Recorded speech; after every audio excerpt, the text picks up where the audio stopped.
Today we are going to see pointer and one-dimensional array of programs. So let us first declare the required variables like integer a of 10, then array of integer, and for holding the size we declare one variable n, and for suppose I find the sum of array elements using pointers, so I initialize sum equal to 0, and for loop I require one variable, I declare it as I. So I'll print a message, enter the number of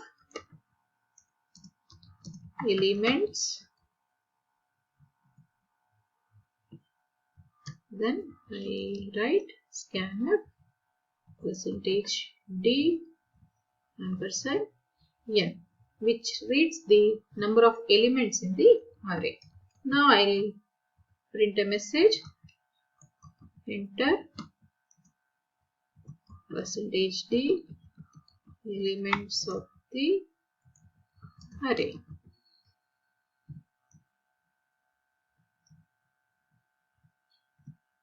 So now using for loop, I'll read the array elements. For I equal to 0, I less than n, I plus plus, scanf, because it's an integer, percentage d, and when you are reading the array elements, so I can use a of I, or I can use a plus I. So this is the way of reading the array elements using pointers. So a plus I represents the address of the ith element of the array A. Now I will just print the message. The array elements are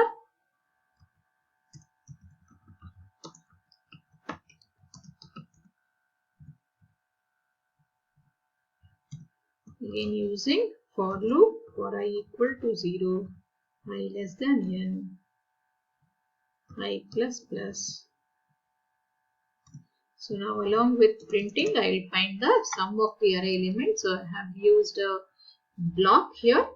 So printf percentage d backslash n, comma. Now to print the array element at the address a plus I have to use the dereference operator or indirection operator, star of a plus I.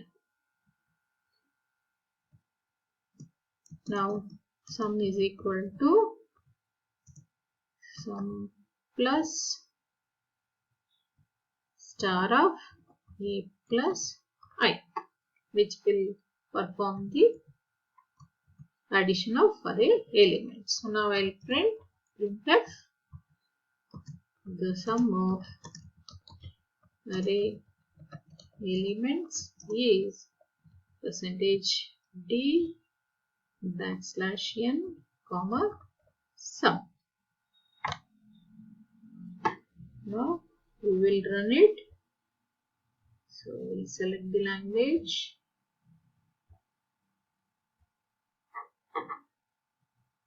Enter the number of elements. Suppose I give the number of elements as 5 and give the elements as 10, 29, 60, 34, 78. Then you can see that the array elements are 10, 29, 60, 34 and 78, and the sum of array elements is 21. I can also do the same task by declaring a pointer variable, and what I do here is I will read the number of elements and I will print a message, enter the array elements, and now I assign this pointer variable p to the array A. Now here while reading I can just give p scanf p and I can increment the pointer by using p++.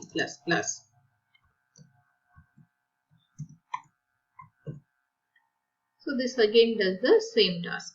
But while printing the array elements, again I have to reinitialize the pointer p to the beginning address, and instead of writing star of a plus I can give star of p,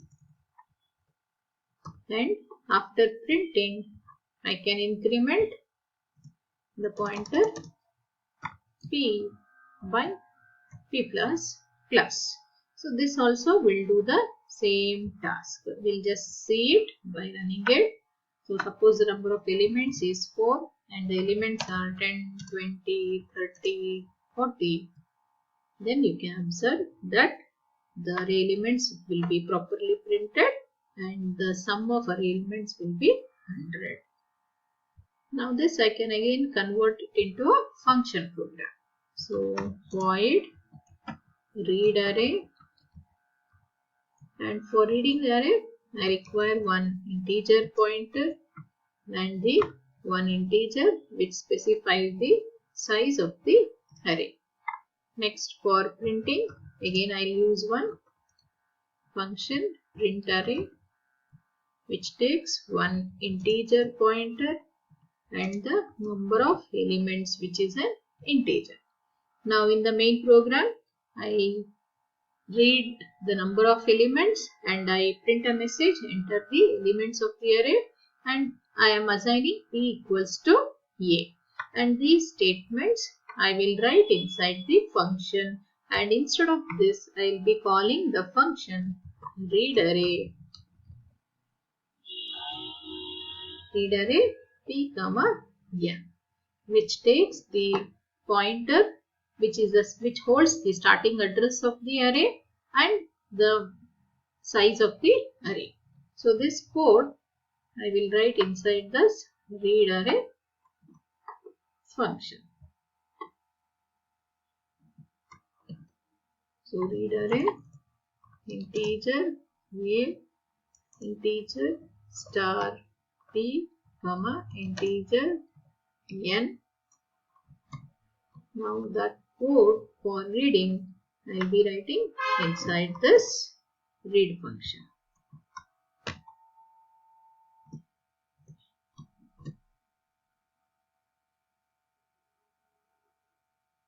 And here I require one integer variable I, because I am using a for loop. Now for printing again I have to reassign the starting address of a to p, and this code I will be writing inside the print function.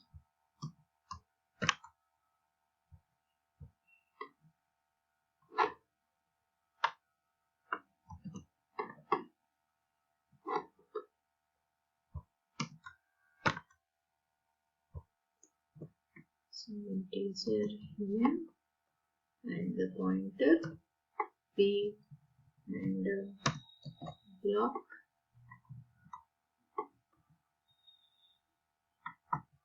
and inside that print function only I am printing and finding the sum. So this I can remove it and will write some other function for computing the sum. This is for printing the array elements, and I need to again declare one integer I. Now here I have to call print array a comma not a, it is p, either a or p doesn't matter, because arrays are always passed by reference, which is the starting address of the array. Next I will write one more function for computing the sum, which returns the sum array, which requires again integer pointer and the number of elements.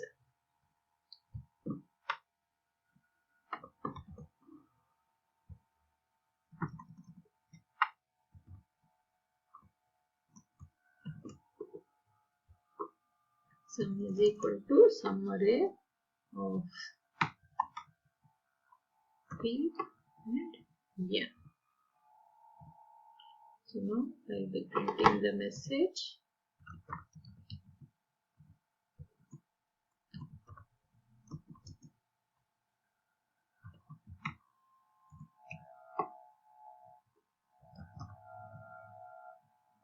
So here there is no need of declaration of I, so I can remove it. Now this array function to write P and integer N, integer I for I equal to 0, I less than N, I plus plus sum plus equal to star of P and P plus plus. So this has to be a block for the for loop.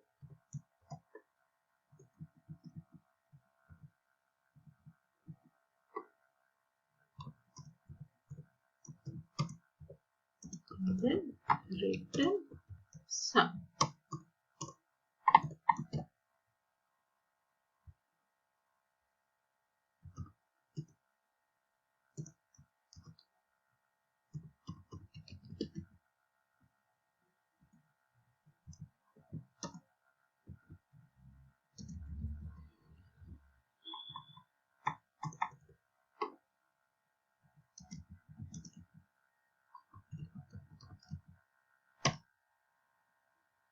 We'll just run it and check.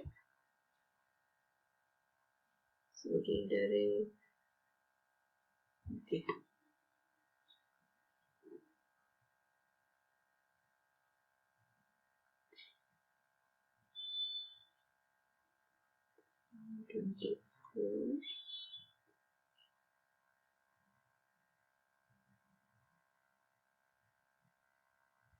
Okay, so void.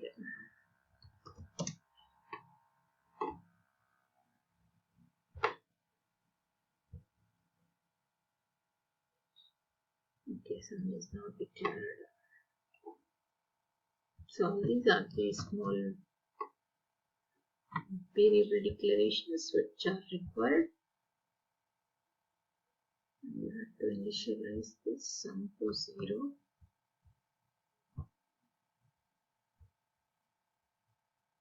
Otherwise, you will not be getting the correct answers.